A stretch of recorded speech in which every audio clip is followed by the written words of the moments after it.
also because of paucity of time, let us move on to Shankar Bharadwaj ji, Shankar Bharadwaj Khandavalli. His topic is not specific to any specific text dealing with statecraft or anything like that. He is covering the whole corpus of texts that we have, including Vedas, right from Śruti to all kinds of literature that covers statecraft, governance, and leadership. He is providing a framework and he is providing an architecture through which we can see, or he is revealing the architecture which is already existing within the development of these texts. He is a software firmware engineer. He is a co-founder of Hindupedia. His topic is four-level view and the architecture of text. He is a very well-known thinker among contemporary scholars on the IKS side. Shankar Bharadwaj Khandavalli is a software firmware engineer based in Bengaluru and the co-founder of Hindupedia, an online encyclopedia dedicated to Hinduism. He is also an independent scholar with a focus on Indian knowledge systems. Currently, he is working on the concept of knowledge architecture for future systems, including the state, aiming to integrate traditional knowledge with modern technological frameworks. His work bridges the gap between technology and ancient wisdom, contributing to both the tech industry and the field of IKS. Over to you, Shankar Bharadwaj Khandavalli. Namaskaram.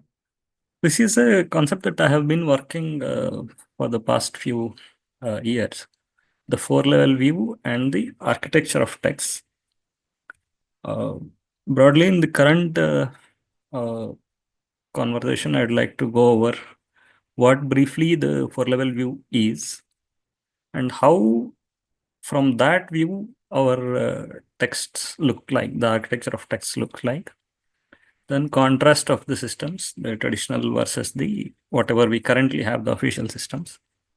And then what is the implication of adopting such a view to the texts.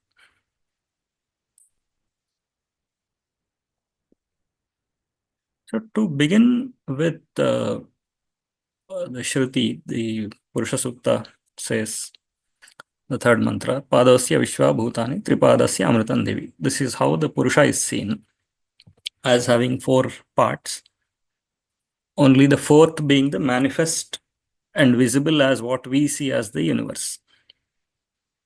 And then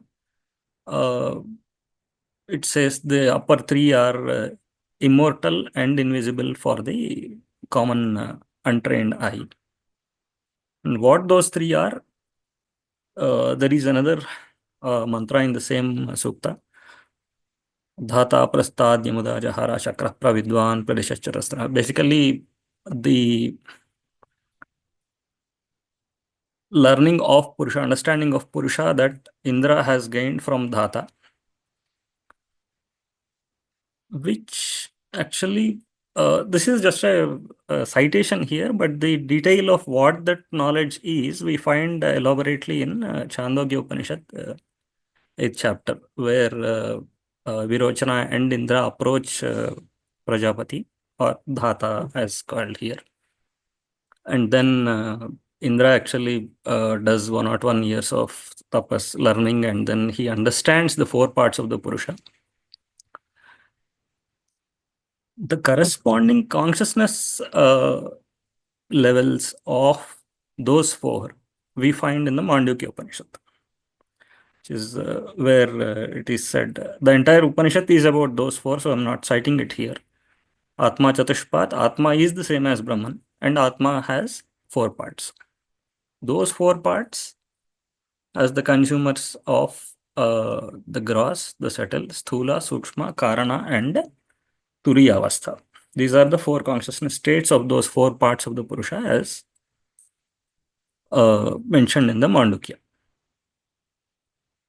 This, since it is Shruti, it is eternal.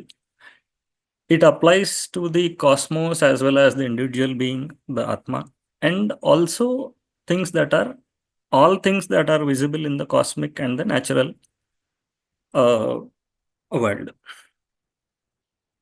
Therefore, naturally, it should also apply to not just individual beings, but also the collectivities that we see. It applies to nature, it applies to cosmos, anything that is consigned. With that inspiration, we try to apply that to the collective systems that we have, primarily the state, not just state, but the macro that we have, which includes state. So if we do that mapping, this is what we arrive at. The manifest lived reality is what is the visible operation of any collective system, which is how we perceive it or interact. But what that is an effect. The cause that is affecting this, resulting in this effect, is the architecture or the institutions that make the system what it is. Basically, channeling the collective efforts towards desired outcomes. They work the magic, the subtle layer of the subtle, the layer of the mechanisms is the layer of the institutions. They work their magic to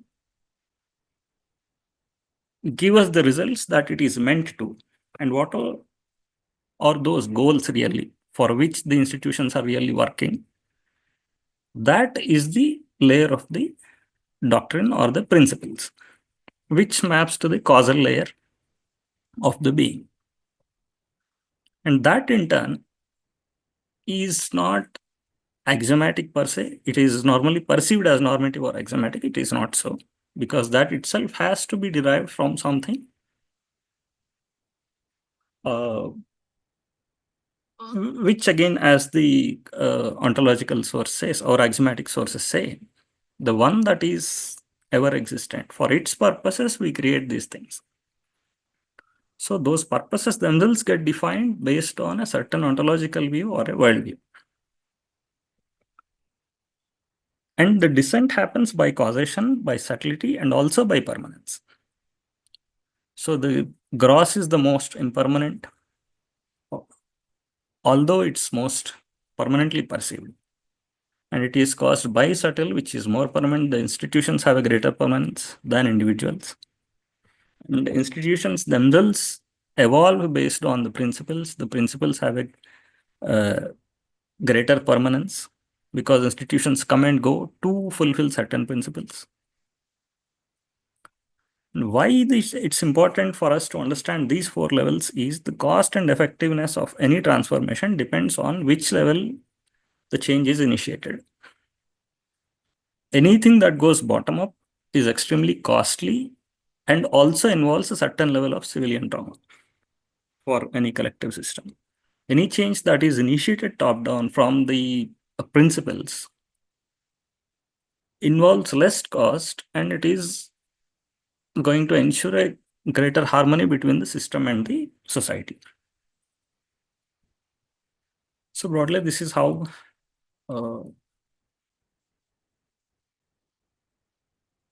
we can draw the comparison. So on the left is the manifestation level. What is the ontological, the doctrinal, the architectural, all the institutional, and the manifest outcomes, the lived reality, which is the gross layer, then the subtle, then the causal, then the absolute. At the cosmic level, it is the Brahman that is the absolute consciousness. And at the doctrinal level, what we see is the cyclic creation, laws of the universe, creative principle, and things like that. What at the cosmic level can be called institutional or the architectural is the principle of action, laws of nature, how the natural order works.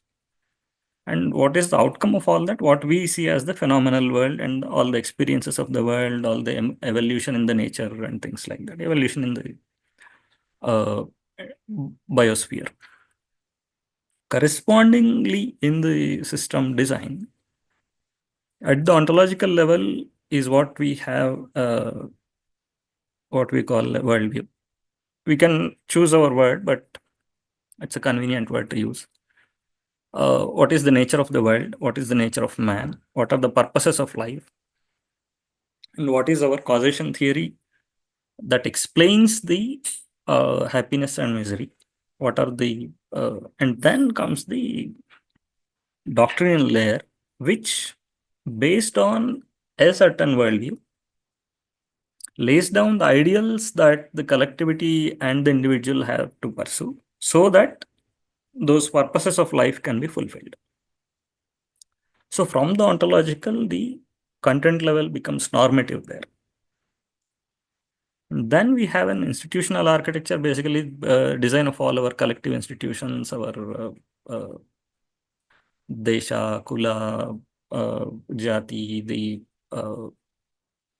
state itself for that matter, which largely will have a very prescriptive content. Texts meant for those will be very prescriptive. And then we have the lived reality, which is basically how we experience the workings of the system. Then there is a feedback loop that goes into the system and all that. So the content will be prescriptive. There will be forms of public orders and things like that. Then there will be analytical content there. Broadly, without any comparison, if we just take the Dharmic collectivity, this is how we can see. At the ontological level, what we have is the Sanatana Dharma, the unchanging eternal principles, which include the Vishwarupa, Ritam, the cosmic order, and then the Varnashrama, Varna, not Ashrama. The text corresponding to that will be the Śruti and the Sanatana layer of the Dharmaśāstras. Dharmaśāstra itself, all three layers of content will be there, the deśa-kāla, the yuga, and the Sanatana. We will get to it in a bit. At the level of the principles, we have the dharma, we have the sampradaya tenets, which are the ideals that collectivities and individuals would want to realize in their lives. For the text corresponding, we'll have the Dharma and Arthaśāstras. Arthaśāstra to a very little extent, but predominantly the Dharmaśāstras. Itihasa Puranas are also Dharmaśāstras. We can, in a way, call them, they're partly normative, but they're illustrated Dharmaśāstras in a way. And then the matrix of our collective institutions, the Jati, Desha, Sampradaya, ecosystem, Vritti, our sacred geography, all those things. And then there are countless documents for each of those institutions, some formalizing them, some explaining them, things like that. So there is no exhaustive list here, but the Arthaśāstra and the Nītiśāstra and the illustrated Niti, which is the Panchatantra and texts like that. And then we have the Kula Puranas, then we have Agamas and things like that. The manifestation, what we dream of is basically an ideal liberated society. I mean, we can again choose words, what is the right word, but so if we look at the continuity of the content itself at the Śruti, in the Śruti, which is giving us the essential reality of the Virat, which is an ontological content. If we take an example from the celebrated Vishnu Sukta, Trini Pada Vichakram, Vishnur Gopa Adabhyaha, Tato Dharmani Dharayan, is basically establishing and upholding the Dharma. He is also the protector. Here the Sthitikarakatva, one of the Ishvara Krityas, is highlighted. But this is the axiomatic source that gets translated into our refutable texts. So when we come down to the Dharmaśāstra, it is the Samrat that we are talking of, the head of the collective institutions. There it is given in a more teleological way, let us say in the Manu Smriti. Elimination of Arajakatva, ensuring that the innocent are protected, fearlessness is established among the innocent and things like that. The nature of the content is transforming from the ontological to the teleological and the normative. It's establishing a rationale by which the legitimacy of establishing the Raja's authority is created. And then the Devatamshas of the ruler are elaborately discussed in the next 3 shlokas. Basically saying that the Raja has the Amsha of Indra, Varuna, everyone, all the Devatas. And then a similar spirit we see in the Bhagavatam, in the Mahabharata Shanta Parva, even Atharva, basically saying the ruler is the representative of Vishnu. The Samrat, basically the representative of the Virat, micro as the. Now, why this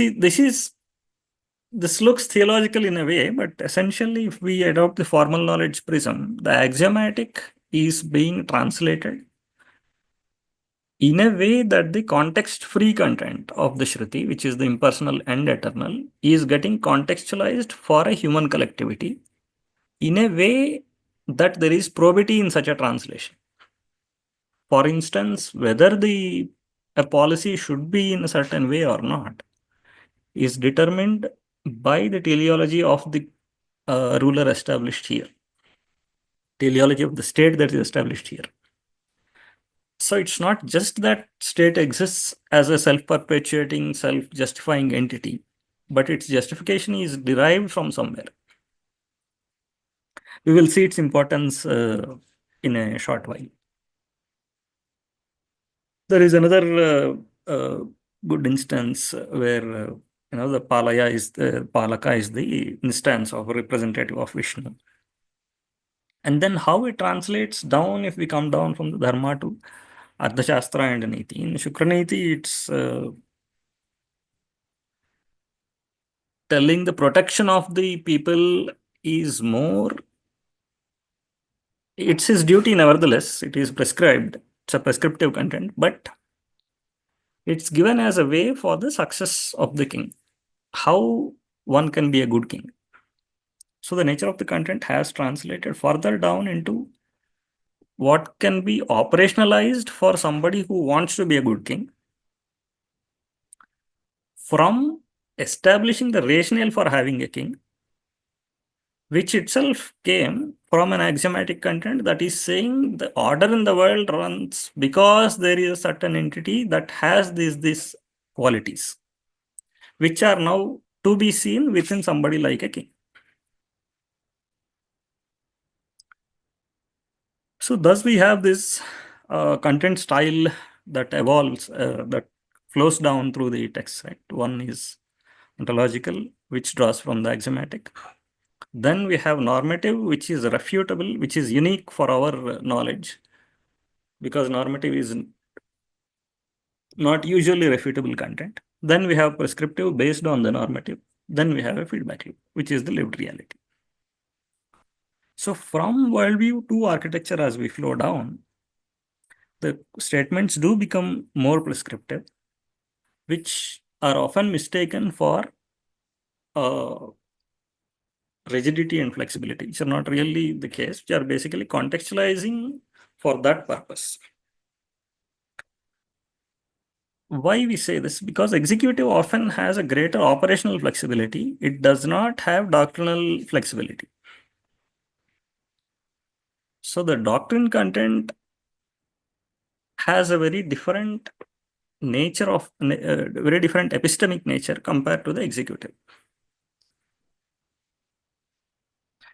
Content also gets more specific from more general, and it gets more domain specific. For instance, the objectives of the state are very broadly present in the Dharmaśāstra. They are far more specifically present in the Arthaśāstra in a way that they can be translated into a state architecture. The limbs of the state can be carved out of those objectives. And those, there will be metrics for how do you ascertain each limb is working well, fulfilling its purpose and things like that.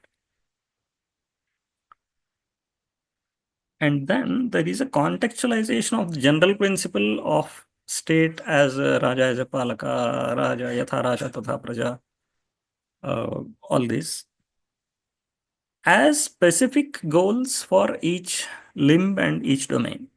For instance, town planning or judiciary or policy making. Each of these derives the general state objective, makes it more specific in a way it is applicable to be able to measure the goodness of that limb. One thing to note here is this is not necessarily the place of these texts in the general knowledge system. It is how the content is flowing in the context of the architecture of the collective system. For instance, Vastu may be having its own epistemic standing. But within the context of this subject, where we talk of the Vastu's application within the system, collective system, it's slightly different. More importantly, each subsystem also has its own 4 levels. Just like Cosmos has a 4 levels and then a human collectivity has 4 levels, every subsystem also has its own 4 levels. Its essential nature, its doctrines, its collective goals, and then the operational, institutional detail and lived reality, which transforms it continuously.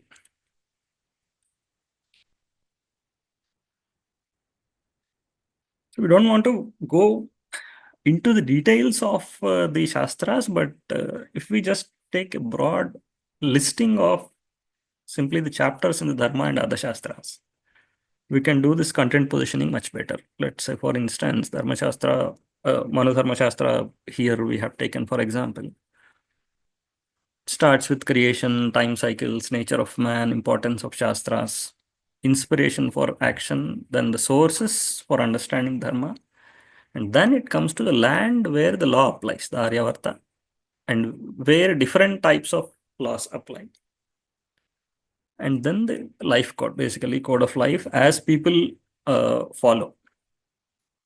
As we can see up to the first 6 chapters, there is nothing that has any relevance of state. It's essentially explaining the nature of the land, nature of man, and nature of world in general.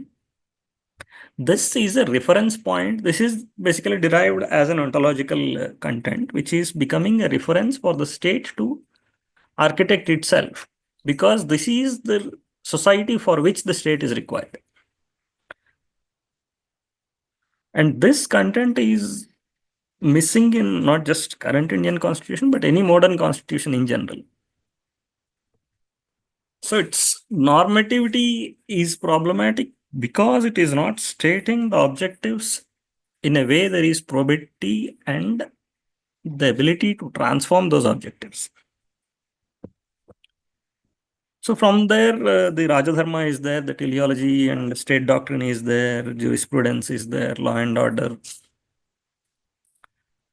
Then there is an intermix of the social and the state components. Whereas if we come down to Arthaśāstra, it is beginning with the ruler as an objective, his learnings that he needs to do, and then the landscape he needs to understand, then the limbs of state he needs to create, the portfolios and things like that. Basically, he's doing the architecture of the state here.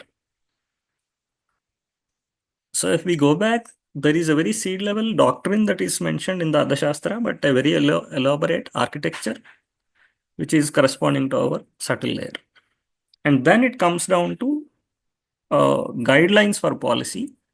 The architecture, partly architecture and a very elaborate discussion on guideline for policy is found more in the Nītiśāstra. So here, I just wanted to capture a big picture of how these institutions look like. From the macro, at the top to the micro in the bottom. The cosmic order, whose counterpart is the natural order, which is micro. Here there is the individual at the bottom, there is the cosmos at the top.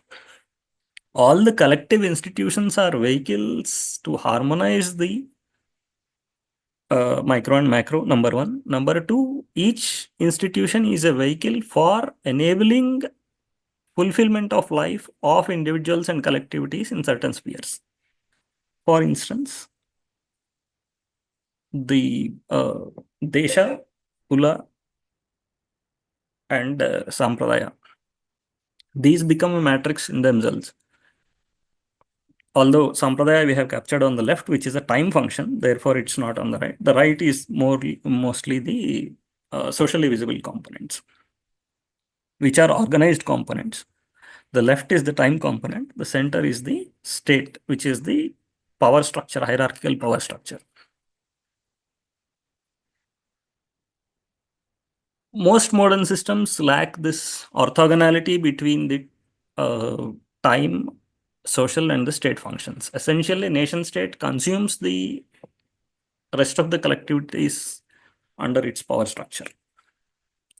And the absence of this orthogonality is what makes the state infinite and totalitarian. So if we take a quick contrast between how the modern systems exist, how it looks like versus how the traditional system, the Hindu system works. At the worldview layer, we do have a very articulate documentation of Sanatana Dharma in the Śruti, partly in the Dharmaśāstra. Whereas most of the official systems lack an articulation of the worldview. It is mostly assumed in every constitution. It's not just about Indian constitution. It can be Israeli, Pakistan, any constitution. Worldview is assumed. It starts with a doctrine stating its objectives, basically equality, whatever goals are there, ideals it wants to fulfill, which does correspond to Rajadharma. So where we have Dharma, Arthaśāstras at the doctrinal layer. The difference is that this Dharma and Artha can evolve on the anchor of Sanatana, which is what gives its permanence. In the absence of an anchor like that, the doctrine cannot be changed within the frame of any constitution. In the absence of the ability to change, it requires an overthrow, which is what is shown all through the evolution of the West. Every system needs to be overthrown with a violent revolution so that a new system can be created. It has its social component also, but from the epistemic viewpoint, this inability to evolve a doctrine and lacking an anchor based on which a doctrine can evolve is what necessitates the overthrow. So architecture, constitution, obviously, which is going to give the limbs of the state and the responsibilities of each limb and all that. Which if for our macro, within a state, yes, there are the limbs of state, but for macro that we have just seen in the institutions, it's not just state institutions, it is the social order. It is the matrix of what the human collectivity has created for itself, with state as a part which is meant to protect all these things. The outcomes, basically policies, procedures, visible operation of the system, and then the feedback loop. But the main difference as the lived reality is that the state-controlled liberal democracy is what we see as the outcome of most of the modern systems. Nagaraj, do we have time for these slides or do we move to the implications? I think we can move to implications, Shankarji. Okay. I'll just finish this in a very quickly. The goals, I think it's very clear, right? We have Purusharthas and then protection of rights and execution of duties as the goals of the modern state. Scheme of morality is defined in the Smriti, whereas it is assumed as per public uh, and the scheme and the convention.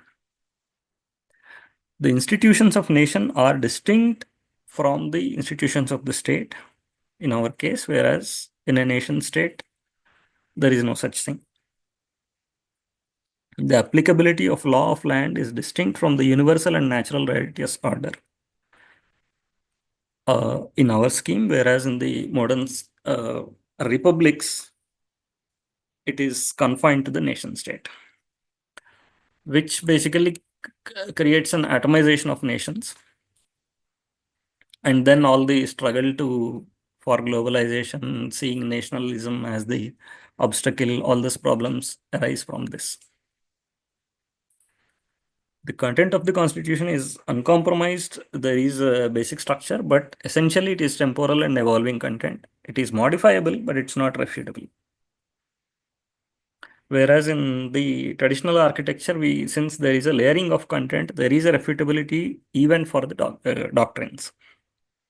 So there is a separation between the eternal, the temporal, and the time-space basic.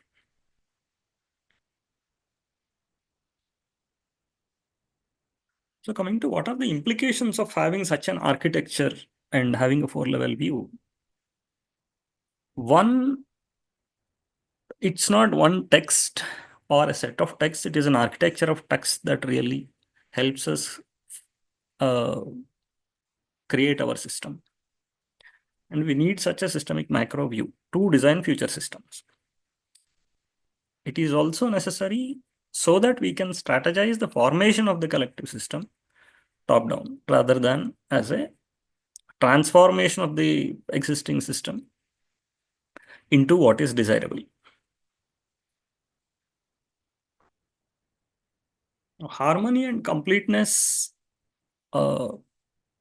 is going to be there if we have an architecture of documents rather than, and it cannot be seen as inconsistencies in the body of knowledge because there are several misconceptions around that.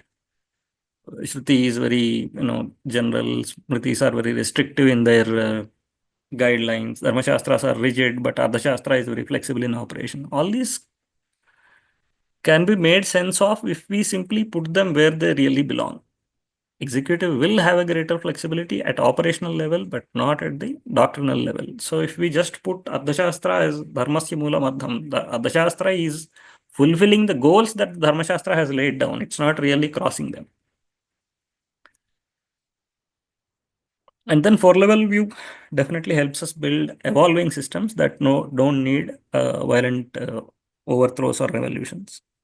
Because there is refutability of doctrine, then we will have validation of architecture. Let's say how the federal structure operates. What is the trade-off of power between the regional and the central? How the limbs of the state really are to be carved out. Now, today there is a certain carving out of limbs of state, primarily with the objective of balance of power. Let's say the judiciary, legislative, and executive. It is ensured that there is no concentration of power, but the harmony is not really often there. One reason for this is the Western anxiety in dealing with Rajoguna. The Kshatra or the Rajoguna has been found tyrannical. So they have increasingly created systems that subjugate Rajoguna to a softer function, which they could not clearly articulate as the Sattvaguna. For instance, the judiciary has a full autonomy, it has its own, but it's meant to be invested in the knowledge function. Whereas the executive and the military, which are very strong, which require strong Rajoguna, have been subordinated to the other limbs, let us say the legislative and the judiciary. Whereas in a Dharmic Rajya, these have been, there is no anxiety of Rajoguna because Rajas is always subordinated to Sattva by the design in the society and by the design of the rishis who have understood the nature of the Trigunas much better.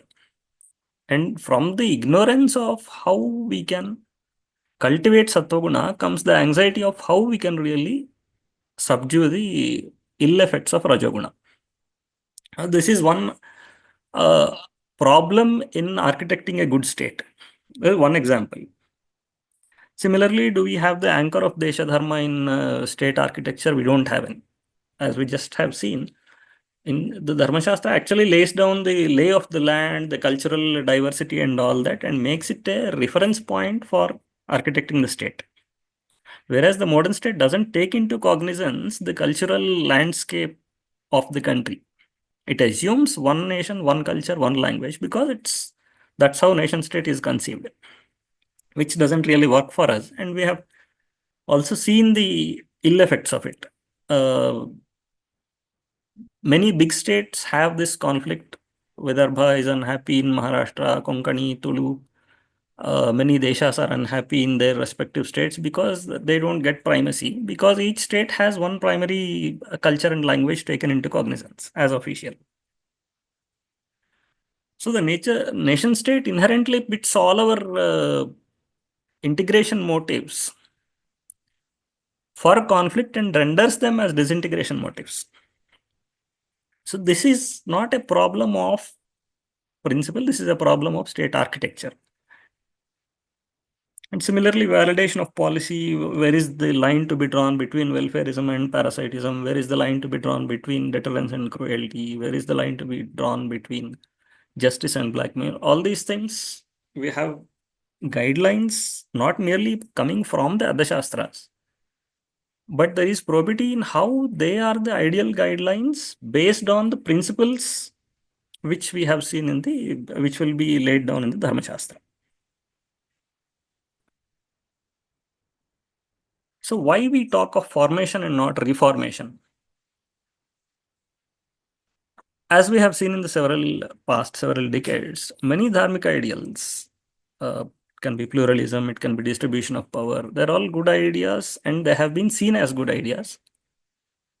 They have been attempted to be incorporated into the modern system. But because of the work bottom up, the transformation has not happened top down. There is no worldview stated in the constitution anywhere.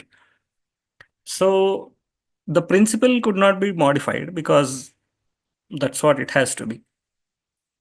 The attempts have been to change the policy, which has been very costly and also problematic because the ideal got digested into the frame in a very wrong way. So it has given negative results. So that approach itself we will have to revisit. The principles like harmonious complementarity have to be incorporated top down in the system, not bottom up. For instance, complementarity, when we look at the universe itself, is seen as complementary duals for us, which are harmonized. The Ishvara Maya, it is the head and body, center of the human body, can be the complementarity between state and society, or the knowledge, power, wealth, effort in the society. It gives us a harmonious view. It doesn't incorporate a vertical split or conflict. And because there is no vertical split in the design itself, conflict management is not a major problem. Conflict management becomes an operational problem, not a architecture or a principle problem. And this, if we contrast, the entire Western worldview has been pit with the conflicting duals. It can be the left-right, it can be the any duals that we see. And it's popularly known also. What is not articulated is that this is originating from a worldview which has been incorporated right into the principles or the doctrine by which the state is formed. And unless that is fixed, the cost incurred in conflict resolution will keep increasing. The Karyakarana is another good example how we establish causation right in the at the universe level, and then it has several manifestations. One is the genetic explanation in formal knowledge, causation theory. Once that is established, most of our knowledge becomes formal knowledge rather than informal knowledge. So these are a few implications that we think we will have if we adopt a 4-level view and a consequent view towards the architecture of the texts. So to conclude, the will of the nation has manifested, but there is a gap. And that gap is the deficiency of formal knowledge, which we are trying to build. So with that, I conclude here. Many thanks again for having me here. Thank you very much, Shankar Bharadwaj Garu. This is a highly insightful and philosophical analysis of how there is an architecture of texts and how we can approach them for the contemporary state, and how some misconceptions about the applicability of these texts can be removed through proper thinking. All that is deeply and intricately brought out by you. There are some observations by Pankaj Sahai ji, whether they are relevant or they touch upon your topic or not, I'm not sure. But you please go to the question and answer box, Shankar ji, by yourself, and please check if they make sense. Judiciary has full autonomy.